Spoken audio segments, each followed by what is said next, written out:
Hi Virgo, here is a general look at your solar chart for November 2015. But before I get to what's happening with your sign for this month, I just want to mention these two long-running transits, Saturn, Neptune and Uranus, Pluto. Now Uranus, Pluto, if you've been following the astrology, you'll know is very much in the background towards kind of economic global meltdown, and basically it's very the challenging social structures, the status quo, the establishment, and shifting things which have been taken for granted socially, economically, culturally for hundreds and hundreds of years. And this is still going on, even though technically they've moved further apart. They're still pretty close, and as I've said more than once previously, it's not over till it's over, and we shouldn't be looking to think, okay, we can rest on our laurels now until we get into 2020s. Now for Saturn, Neptune. Well, Saturn, Neptune was hanging in the air a lot earlier this year, around about the time, and of course Neptune rules the seas, and it rules mysterious illnesses, things that can't be pinned down, So of the Ebola outbreak, also refugees traveling with children across very, very treacherous terrain to get to the safety, as they thought, of Western Europe, and being, a lot died on the way, plucked out of the seas, mostly the Mediterranean, and being tricked and cheated by those sharks, basically, who wanted their money and then just left them to die on boats and so on in the Mediterranean. Also had their way barred at Calais, trying to get through the tunnel to the UK, which they see as sort of the promised land in a way, which, everything is relative. So it probably is, it really, really is. We all have to have our promised land. We all have to have it, even if it's just our favorite sort of celebs on the TV. I mean, it's kind of just our promised land. It's potential of what can be. So it's called hope. It's called that star of hope. And now Saturn is the planet of physical boundaries, material structures. It's also about the status quo, the establishment, and Neptune is very, very ethereal. It's kind of without boundaries. And it's ideological, but it's also about victimization. It's about escape, among other things, and trying to do basically the highest manifestation maybe is compassionate, trying to do the best for the common good, for the whole of all, with all sort of personal desires and ego put on one side. So it's definitely the planet of higher service. Now, these sort of notions are far too sort of ambiguous and airy-fairy and head in the clouds for Saturn, who wants to apply a system to a situation. And it's sort of like top-down, it's kind of the government. So Saturn asks, okay, the how, and wants to deal with the nuts and bolts of the situation. And of course, here we are in this dimension of nuts and bolts, of dualism. So the Neptunian vibration of wholeness and union needs to be, we need to find practical ways to apply things so that it relieves suffering, and it makes sense out of the randomness and the chaos of things, which is more up Neptune Street. So and Neptune's about a heck of a lot else than that as well. But just for this example, Saturn rules authority figures, and also cares about appearances, cares about traditions and historical standards. But also on the flip side, Saturn is this very, very caring, responsible mother energy, which wants to protect and guard and guide and provide for others, okay, for those in her care. Now, these two planets are a very sort of an angle which makes a lot of friction. And so therefore it's kind of a pressure cooker energy, the same as Uranus, Pluto, in fact. And that particular angle seems to be quite adept at manifesting, events in the world, situations in the world, which we in the world have to, on the one hand, take the lesson from as we're grappling with it and struggling with it and trying to figure it out, but also and then get the resolution to it. But also we have to maybe not just bemoan the fact that the thing is happening or the things are happening, whether it's in your private life, which you can probably find in your natal chart, how that might be triggering off each other, and then figure out how best to deal with it, so that you keep it harnessed, and then you can really get things more how you want them to be, or in the wider world. Okay, so we need to it's not about what happens, it's about how we respond to what happens. It's always about how we respond to what happens. So at the moment, Saturn is in Sagittarius, which is about long journeys, foreign cultures, different ideologies, different belief systems. Religion, of course, is a big one with Sagittarius, and the higher law. And Neptune is very much about higher laws as well, but even beyond the human realms. It's about total integration and wholeness and individuation and union. So we need to do the best we can with Saturn coming out of Sagittarius. There will be issues around other people's ideologies and belief systems, religions. There will be issues around maybe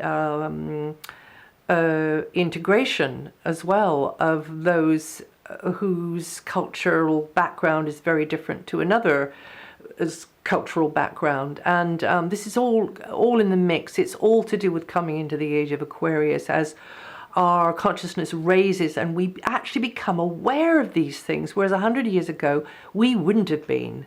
We'd have just kind of, oh well, our consciousness wouldn't have let us, just sweep it under the carpet. We don't go there. We don't do that. Saturn is also about the shadow side of us, our psyches as well. So maybe a little bit more of the shadow side coming out here too. Things again which have been maybe taboo or kept from us because of course now we have the internet and the whole world is becoming a village. We're in a global village. So anyway, it seems to me that Saturn in Sagittarius and Neptune at home very strongly coming out of its own sign Pisces brings in a new kind of confusion and uncertainty about how we help the needy without having the greedy pulling the wool over our eyes. And we could apply this thinking to different situations like perhaps gun laws in certain parts of the world. And keeping tabs on, who's selling weapons to who, etc., behind the scenes. And I know that's only just the real tip of the iceberg, because it's grassroots stuff is about actually the changing of the hearts of many here. And really, I think, in fact, there is kind of coming in this split, as many saw in the run-up to 2012. There was this two-world split. And those of you who were aware of that, can you see how that's happening now? It's very interesting, isn't it? So how to execute the compassionate service required in an orderly, practical, structured fashion. It's quite a dilemma. So our task is to try and balance a higher vision and empathy and emotional intelligence. There's a lot of clever guys out there and gals. But let's have some emotional intelligence. Let's have some emotional common sense. And I don't mean emotional reactiveness. I mean a feeling common sense. And marry that up with realistic possibilities. Anyway, I'll get off the soapbox. So these two, Saturn, Neptune, have a look and see where they're transiting in your chart. I'll mention that to do with the sun sign charts. And you can even look at the house position, so see which house position they're in, and also maybe even the signs they ruled, which is Capricorn and Pisces. And it might be quite enlightening. And now other news for you, Virgo. Until the 23rd, the Sun and Mercury are in this area, which is very much up your street. It's very mercurial. It's very much to do with communications and connecting over the wires, maybe corresponding, sourcing useful information, being the deliverer of useful information, but also maybe zipping around more. And it's very outgoing, and it can be to do with communications equipment, it can be to do with vehicles, and also it can be to do with education, paperwork, that type of thing. But it's a great time for learning and sharing new stuff. So the pair of them are in there, and this is a very mercurial area. You're a mercurial sign, so it really fits well. And also given the fact that you have Jupiter now making its long transit through your sign, expanding your life in many different directions possibly, or different ways, over the next almost 12 months. And then at the moment you have Venus in your sign, so that's what's not to like here.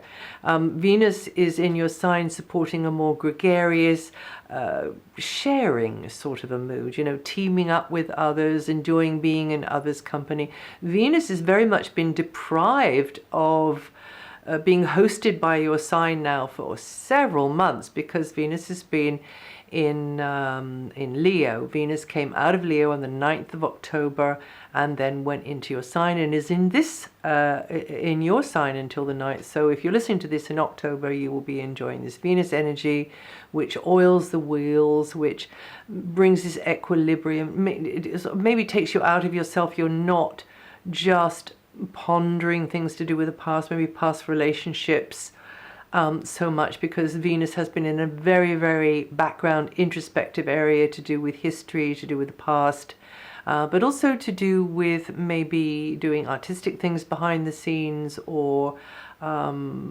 perhaps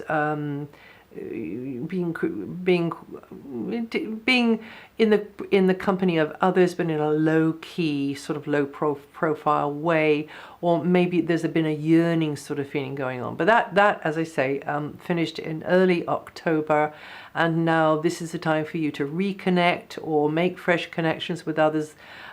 And some of you will be tying the knot, or some of you will be really getting it on, and feeling much more welcoming and open to the world now, because Venus, the great balancer. And also the other thing about Venus, of course, is she's to do with money and other material possessions and resources, property. So that also means that the door could be opening to bring more of those things towards you. It's an energy that you need to work.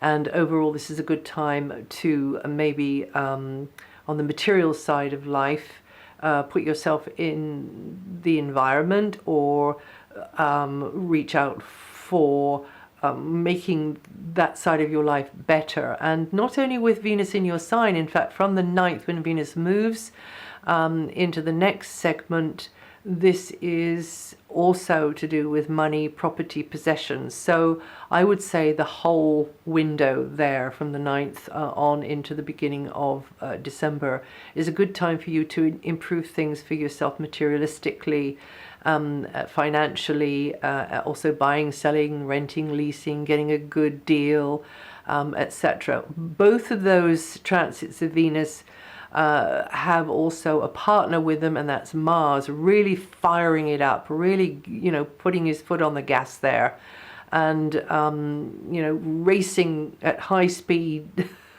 on his macho motorbike through the streets with Barbie on the back. So we got Ken and Barbie together. That's Mars and Venus, and those two together, I think they work really well.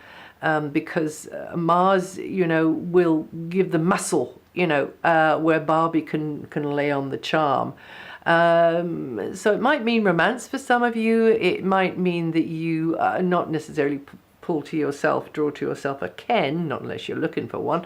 But it just means that those sorts of opportunities and conditions could be more coming your way more easily, the likelihood is. So if you've been used to refusing invitations because you've got so kind of hermit-like during this long transit of Venus in the sign before yours, especially you Virgo rising people, then, wake up, because it's all changed now. Especially with Jupiter in the sign of Virgo, and then so then Mars demands that you take decisions, that you get proactive with things to do with finances, to do with possessions, to do with You might find yourself putting your hand in your pocket more, but on the other hand, you could get organized materially better with Mars and Venus there, because Venus does tend to just open up the opportunities for you, and then you've got the energy, you've got the Ken muscle behind you. And then Venus moves into then Mars moves out of your sign, and then Mars also moves into the same area as Venus on the 13th. Venus moves on the 9th into this materialistic area, and Mars moves on the 13th. So they're both in your sign as the month kicks off. Mars giving you that extra boost there, and then they both move into this more materialistic area. And then also the Sun is sharing the same area as Mercury from the 23rd.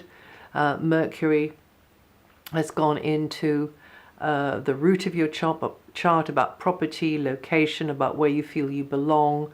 You could be mulling things over. You could feeling a little bit more sensitive at times, harking back a little bit to the past at times. But with Mars and Venus being so dynamic, I think you'll have plenty of distractions there, if you allow it, of course.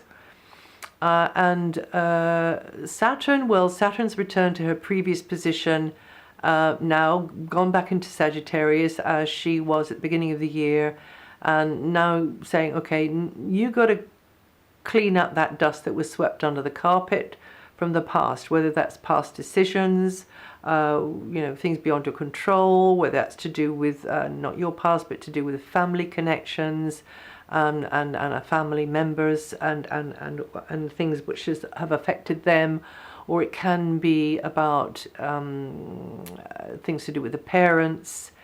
It can be anything that's lingered, maybe in your psyche, in your consciousness, in your reaction patterns.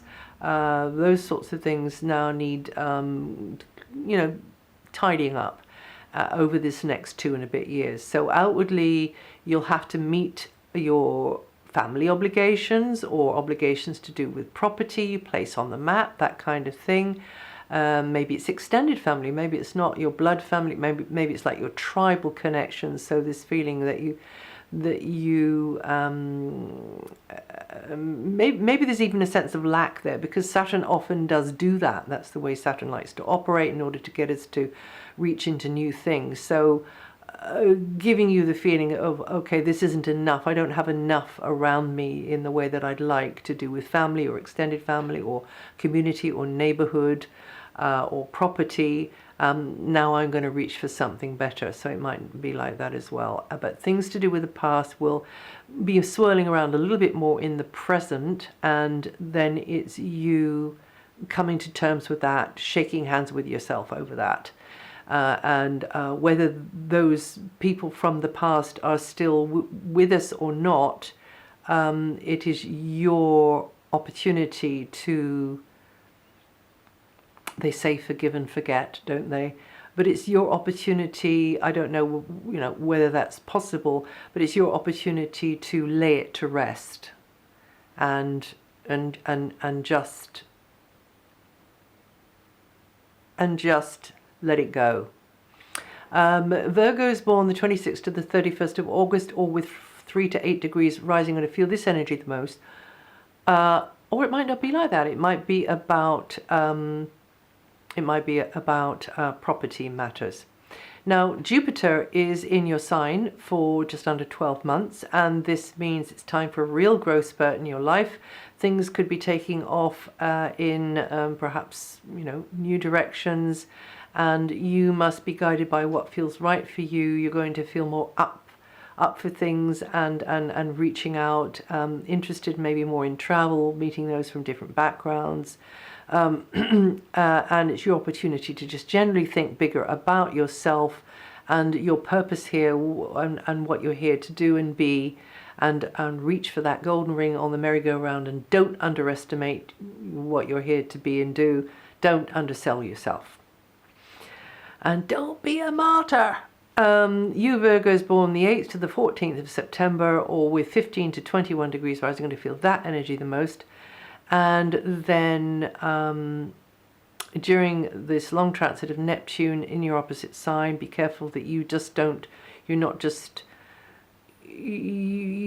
the doormat for other people, or you are you are being there for others, but also you're integrating more levels of yourself in the process. And careful you don't get a distorted view of other people in either direction, you know, putting somebody on a pedestal or sort of throwing somebody down into hell in your mind anyway, because both sides are likely to be a little bit like in the Hall of Mirrors, not quite the correct perception.